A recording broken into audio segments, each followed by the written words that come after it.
ne barka bonyane do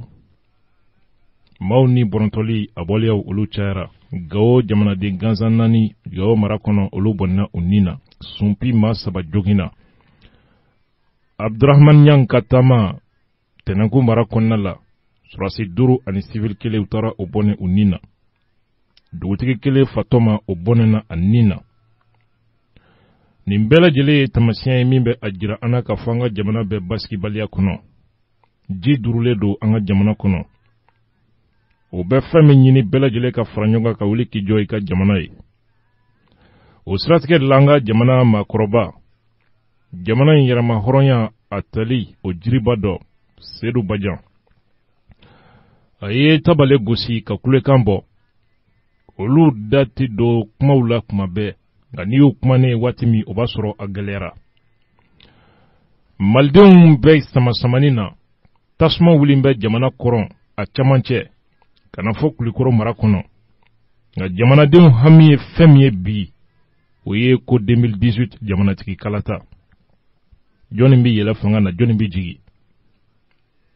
hami bɛɛ lajɛlen filɛ nin jamana yɛrɛ bɛ nimakaran na jamana bɛ dekun kɔnɔ ka na ye fo Faransi bɛ avion wuli Mali surasi 11 ka t'olu bɔnɛ u nin na Mali kɔnɔ i b'a fɔ foyi ma kɛ parti politique ka communiqué tɛ yen min ye nin condamné 12 militaires maliens fanga tigilamaw gouvernement majorité u ni Faransi kumana ji jukɔrɔ nka majorité parti kelen tɛ yen ka daminɛ a RPM n'a tɔw la a kelen tɛ yen min ye communiqué dɔ kɛ ko nin ma bɛn ko a ka ɲɛɲini opposition n'an ka miliyɔn 500 bɛ di olu ma san o san an ka hakɛ kama communiqué kelen hali dakuruɲɛ kelen k'a fɔ nin min kɛra a ma bɛn an ma a ka ɲɛɲini a ka dɔn an balimaw nin kɛra Mali la nin kɛra Mali armée na jamanadenw minnu yɛrɛ Facebook ni radio kan an bɛ nɛnini na don o don an bɛ karamɔgɔ nɛni na an bɛ faama nɛni na an bɛ nkalontigɛ la ka ɲɔgɔn lagosi ko kirikaraw nɔfɛ ni waleya in kɛra Mali kɔnɔ i b'a fɔ maliyɛnw de a ma kɛ Mali de la an balimaw min don n'a bɛ fɛn dɔ min bɛ maa jigilatigɛ anw y'a faamuya ka fɔ Faransi ka nin waleya u ma fili u y'u tugu de k'an ka surasiw faga minnu tun bɛ kaso la iya dagali bolo anw bolo fili tɛ ka da k'an ye kunnafoni jɔnjɔn sɔrɔ k'a fɔ an ka surasi 11 minnu fagara avion ka bombardement tɛ u ka avion wulila ka gosili kɛ sanfɛ ka surasiw lajigi duguma u ye kisɛ de ci an ka militaires la k'u faga avion tɛ u ye kisɛ de ci u la k'u faga avion tɛ Mali kɔnɔ bɛɛ kɛmɛ k'i kɛ sew k'i da de u kan an concentré bɛ min kan IBK ye surafana jumɛn dun bi Karim Keita Shirami Soumaïla Cissé ka lunette IBK ka montre malien hami filɛ jamana ka ɲɛta ani jamana ko hami o jumɛn bɛ nin kuma kɔnɔ ka taa ye fo écolesow la Bamakɔ yan sujetw bi di n'o ye Mali tilaliko kuma ye Azawad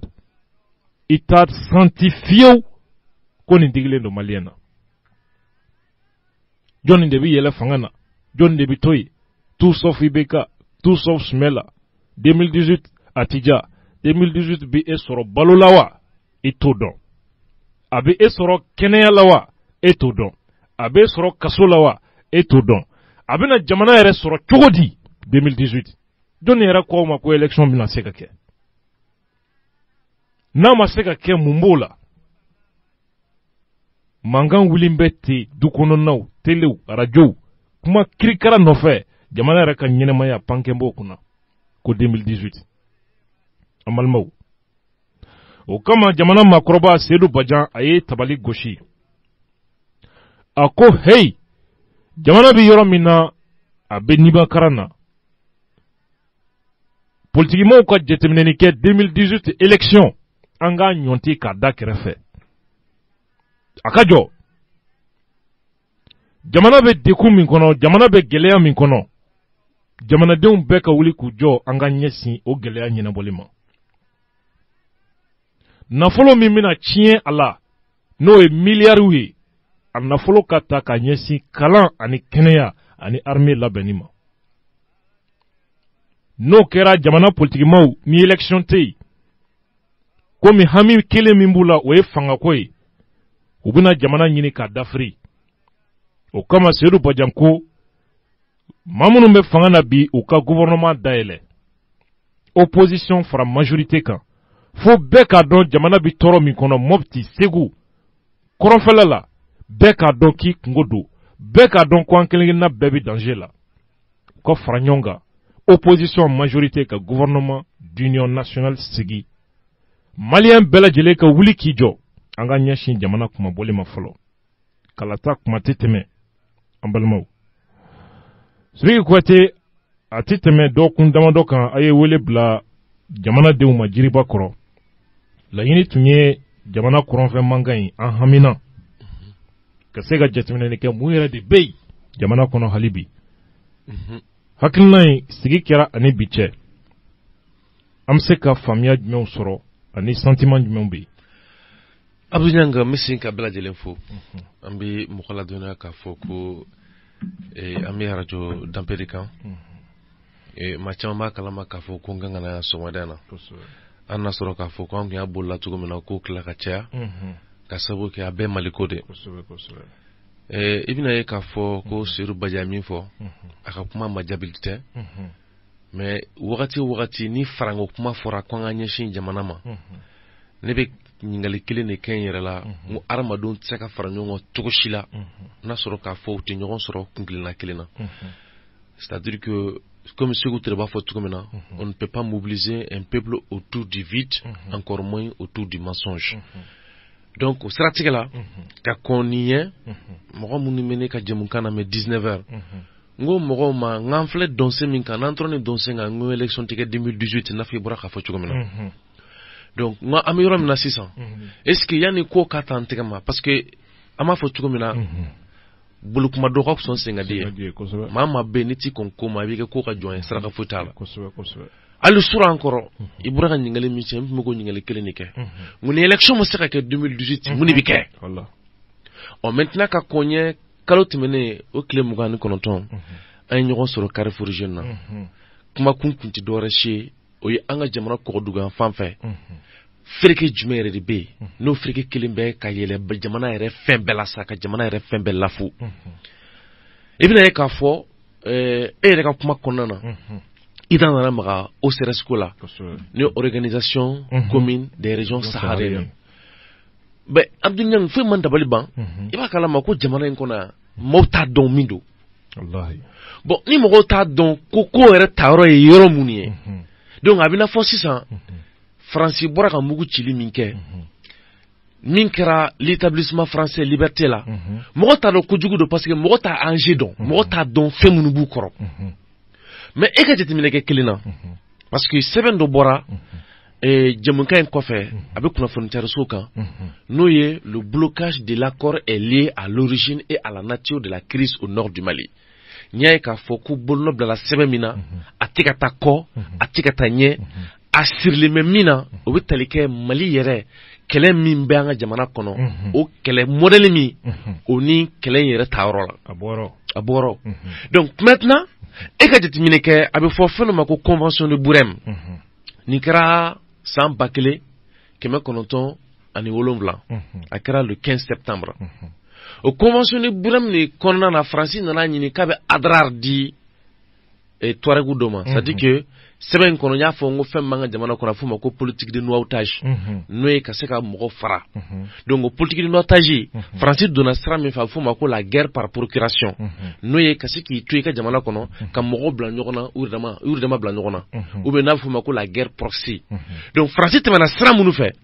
i bɛna ye k'a fɔ kabini waati san 1997 u nana Touaregu fara ka bɔ ɲɔgɔn na. O Touaregu farali nana wolo min na sisan, o ye ni mɔgɔ min bɛ firin dɔn, Touaregu ka cɛba dɔ don. Janfa donna firin ma le 25 juin 1916. wagati min yo convention de Burem kɛ san 9 kɔfɛ to ka janfa sera firuna depuis janfa sera firuna Tuaregu fara ka bɔ ɲɔgɔn na parce que Tuaregu dɔ bɛ dɔ jate minɛ janfanci ye o kɛlɛ de b'u ɲɔgɔn cɛ a san 100 ni kɔrɛ filɛ nin u bɛ k'a ɲini k'a fɔ k'u minnu donna janfa la k'olu bila Tuaregu tɔ sanfɛ san 100 ni kɔ dɛsɛ n'o ka kɛ u san 100 ni kɔ u bɛ k'a ɲini sisan k'a fɔ k'u b'o Tuaregu bila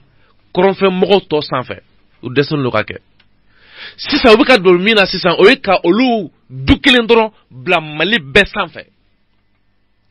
o de nana ni Azawadi ko kuma ye bi mɔgɔw sigilen don an bɛ ka ɲɔgɔn jalaki mais maa min bɛ nin ko in jukɔrɔ o tɔgɔ tɛ ka fɔ o bɔra ka mugu jugu kiri c'est-à-dire que o bɔra sisan ka taa Mali sɔrɔsiw faga 11 k'u ni kɛnɛ karaba k'a fɔ k'u tun t'a dɔn mɔgɔ minnu don o ye nkalonfin de o tɛ se ka fɔ yɛrɛ u y'u tirer à bout portant k'u ni b'u la diɲɛ mɔgɔ b'a kalama mɔgɔ ma kalan ɲɛna ka bɛn n'a ye parce que a taa ɲɛ sira la a bɛ n'a fɔ Mali kɔnɔ ni fɛn fɛn kɛra Faransi nɔ ye dɔrɔn o y'o bannen de politique mɔgɔ fɛ yen o cogo don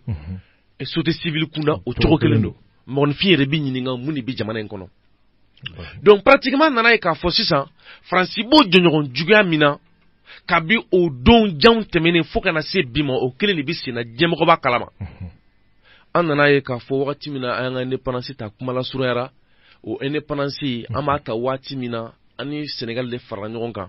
mais ni Sénégal ta wagati min na o y'a sɔrɔ an bɛ min kɔnɔ o ye autonomie dɔ de ye n'a bɛ fɔ o ma ko état associé au sein de la communauté franco-africaine o cilen de sisan an nana don a bɛ fɔ min ma état totalement indépendant n'o ye k'an ka DRA ta o kɛra le 22 septembre 1960 o kɛn o ma bɛn Faransi ma parce que o y'a sɔrɔ waati min na an taara Faransi bɔ Allemagne ka jɔnya kɔnɔ Faransi nana gwara dɔ la bɛn Brazzaville o gwara o kɛra en 1944 san 1944 Faransi de y'a fɔ o don ko fɛn min ye anw ka jamanaw ye jamana mun n'ale olu mara ka kɔrɔ ko foyi t'u ye sen kelen taama kɔ wa ko Faransi bɛna baara k'o kan fufu ni bɔ fo nɛrɛ bɔ u b'a fɔ o de ma ko c'est-à-dire que lors de la conférence de Brazzaville, quant aux territoires coloniaux, il ne saurait être question du self-gouvernement, même dans un futur lointain, et la France poursuivra cette politique de refus avec détermination. Depuis on a tara Franci fait, en kelen ko ata Franci boala menga joya kono, kanata se fo do mina Franci ba nyini ka fo kona manga derata ko kata référendum la no kera le 28 septembre 1958 kana bla fo ami dumine ikobi fɛn fɛn bi se ka kɛ sababu na manga yɛrɛ ma hɔrɔnya sɔrɔ Franci donna bɛɛ la ka bɛɛ saboter fami dumine ikobi an ka monnaie ko ni sécurité ko a y'a bɛɛ la gosi kana se fo bi ma donc ami doni mine ikobi maaw bɛ ka miiri ko maa min y'a ko basi c'est à dire maa min y'a ko basi baga ye o tigi de y'a ko yɛrɛ ju ye Amadou Siré Traoré di Amadou Djikoroni an n'a ye gwara dɔ kɛ radio kɛra duguma mais profite o fɛ k'a fɔ ko sini radio kɛra yɛrɛ datuguli ko min mankan min bɛ sen na fɛn min ye maliyɛn cɛ o n'a muso wele bilalen don bɛɛ ma radio kɛra da la sini 9h pour que ka taa meeting kɛ ko min bɛ radio kɛra datuguli ko la kucala mɔgɔ ka bɔ a kalama Amadou Djikoroni ko a ma ko groupe min filɛ nin ye a datugulen de don wa ou bien a dayɛlɛnna a dayɛlɛnna ni cogo min na a bɛ n'a fɔ u yɛrɛ dayɛlɛ u yɛrɛ parce que préfet bana ka sariya ye min fɔ préfet bana ka don sira fɛ u y'a dayɛlɛ u yɛrɛ a dayɛlɛlen kɔfɛ dɔw taara radio kɛra la k'a fɔ k'u bɛ taa tiɲɛni kɛ u ye tiɲɛni yɛrɛ kɛ parce que dɔw bana dɔw ko k'a jɛnna yɛrɛ mais an bɛ don min na i ko bi dɔw fara ɲɔgɔn kan yaasa a bɛ se ka dayɛlɛ olu yɛrɛ b'a la kana mais u tɛ ko ye parce que a bɛ se ka laban u ni ɲɔgɔn cɛ tiɲɛni wolo la tugun donc yaasa o bɛɛ fo ka se ka siri fanga ka se ka jɔ a jɔyɔrɔ la donc o kuma de bɛna ta kɛ sini radio kɛra la 9h donc Amadou Djikoroni ko an ye n'a ka conférence dɔ senfɛ o kɛra 2010 a ma san 2 sɔrɔ kɛlɛ wulila ale de ko Américain ka groupe min bɛ yan nɔ ne bɛ wele ko Africom o Africom i bɛna ye k'a fɔ ko o Africom de ye minnu former k'a fɔ ko olu ka terrorisme kɛlɛ olu minnu formera olu de na kɛ terroriste ye Amadou Siré Traoré b'a fɔ 2010 ko Américain sema cun ko Américain sɔrɔsi kelen sema cun dugukolo si kan diɲɛ kɔnɔ ka taa ka bɔ yen ni kɛlɛ ma wuli u ma san 2 sɔrɔ kɛlɛ wulila an ka jamana kɔnɔ bi Américain kelen de b'an ka jamana kɔnɔ k'a fɔ k'olu bɛna nin ko in dala sa o de kama sɛbɛn kɔnɔ n ko à titre de rappel les terroristes de 2012 ont été, c'est-à-dire que les terroristes, c'est-à-dire que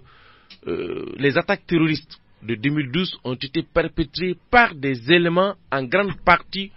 formés contre le terrorisme par le groupe AFRICOM, qui est l'un des secteurs militaires des États-Unis d'Amérique. Quel paradoxe! Le Mali se trouve occupé aujourd'hui par des terroristes sous la protection de ceux qui prétendent les combattre. Donc, nous avons jamana kona bi ka fo ko lu bi terrorisme kele ou lu des terroristes formés ka bla jamana na. Bien kala nyina sen dama bien kala ko bien kala ti fo ka dine. Donc ango moli deun ka hakli jagabo ke maw may sebenin ke jamana ko dugu geleaka etumana ubise kan contacter an ka hakilo fara ɲɔgɔn kan yasa wulika jɔba min fɔlen don k'an ka ɲɛsin kɔgɔdugu kɛlɛma an ka se k'o wulika jɔ kɛ mais an tɛ se ka kɛ abada tant k'an ɲɛ t'a la k'a fɔ ko minɛn in problème bɛ minɛn min kɔnɔ fɔlɔ donc o de kama an ye sigi min kɛ le 29 n'o kɛra Carrefour jeune na mɔgɔw kumakanw taara kumakanw bɛ ka sɛnsɛn parce que an y'a fɔ mɔgɔw ɲɛna a depuis a don ko o ye ko daminɛ de ye mɔgɔ k'a dɔn hakilina minnu bɛna jɔ olu kɛnɛ kan o hakilina kan ka wɔgɔ bɛɛ de e yɛrɛ da donna o sirasi ko min na sɛbɛnni de bɛna kɛ a kan k'a cari mɔgɔ k'a kalan ka sigi ka fɔ ba k'a kan parce que ne y'a ye an bɛ don min na i ko bi anw minnu tɔɔrɔlen don bin bɛ ka kɛ anw minnu kan wali mɔgɔ de bɛ ka anw kungo fɔ anw nɔ la wali mɔgɔ de bɛ ka an ka dɔfɔ sɛbɛn anw nɔ la a bɛ n'a fɔ anw yɛrɛ tɛ yen bon n'anw yɛrɛ tɛ yen a kɛra baara ye dɛ kojugu voilà donc o de tun bɛ kuma damadɔ la donc ka da mɔgɔ tulo kan k'a fɔ ko vraiment maa o maa bɛ yen minnu ye sɛbɛnni kɛ minnu bɛ fɛ ka sɛbɛnni kɛ an ka kɔgɔdugu gɛlɛya kan minnu bɛ fɛn fɛn kalama OCRC ko la minnu bɛ fɛn fɛn kalama Azawadi ko la min kɛra l'école Liberté a la mɔgɔ k'a dɔn ko nin ye Ala tanu de ye Ala tanu don cogo jumɛn parce que i b'a sɔrɔ fili dɔ de kɛra n'o nana bɔ nin ko kɛlen ye ɔ anw dun ye mankan ci u y'a ko la sa o cogo la mais mun de bɛ duguma hali bi mun labɛnnen bɛ yen a tigi ye tɔgɔ dɔ de fɔ a ye chiffre dɔ de fɔ a ye kunkilenna dɔ de fɔ a y'o ta sɛbɛn jumɛn na baara bɛ niveau jumɛn na a kɛra baara ye dɛ n'a fɔra k'a fɔ ko ka kɛ Bamakɔ ko foyi tɛ b'o la Abdou ne siranna dɛ siranya ko don a bɛ maa hami k'a ye k'a fɔ ni ɲɔgɔn ko bɛ kɛ Mali kɔnɔ et puis k'a fɔ ko mɔgɔw kɛmɛ k'o kɛ sew gɛlɛyara Musa Traoré ye min fɔ ko tɛ maliyɛn tɔɔrɔ bon ne kɔni ka jate la ni ko tɛ maa min fana tɔɔrɔ o ni kunungoya ma surun ɲɔgɔn na koyi a gɛlɛyara koyi parce que fo ka baramaden tɔɔrɔ o de bɛ différence don ani baganw fana ɲɔgɔn cɛ hali bagan mɔgɔ kan k'a dɔn i ni c'est à dire que hadamaden kan k'a dɔn ko bɛ bagan tɔɔrɔ anw de b'o dɔn sinon bagan da tɛna fɔ donc mais hadamaden min bɛ yen ni ko t'a tɔɔrɔ bagan ka so fana hali denyɛrɛnin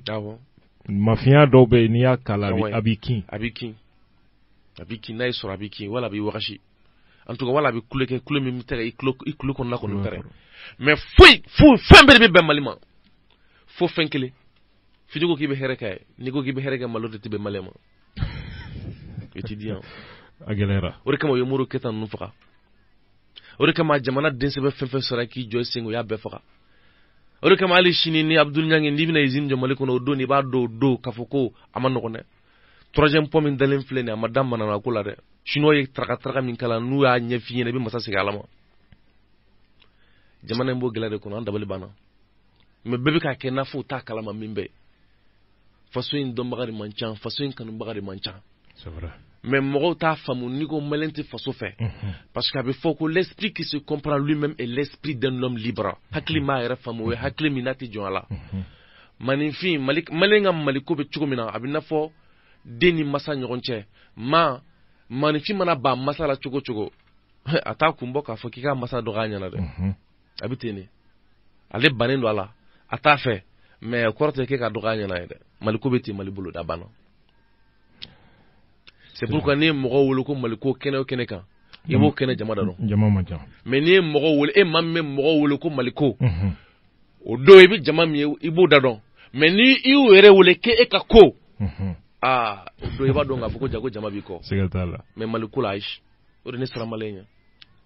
donc vraiment maa bɛ yen k'u ka hami ye maliko ye mama ye sɛbɛnni kɛ Azawadi ko in kan ka sɛbɛnni kɛ nin crise ninnu kan n ye convention de Brême minnu fɔ minnu bɛ taabolo dɔn Faransi ka janfa jugu la parce que mɔgɔ caman b'i sigi Faransi bi k'an ka sanu bɔ u bɛ k'an ka fɛnw bɔ oui mais u bɛ k'a bɔ ni dalu jumɛn ye hali ni mɔgɔ min nana an ka chartes ta k'an ka lois ta an ka lois bɛɛ sigilen don nin kɛra n y'a f'i ɲɛna n ko nin kɛlɛ ninnu depuis temps colonial la parce que n y'a fɔ nin sɛbɛn in kɔnɔ n ko an ka nin kɛlɛ in bɛ tali kɛ Faransi ka a kɔlɔlɔ Faransi ka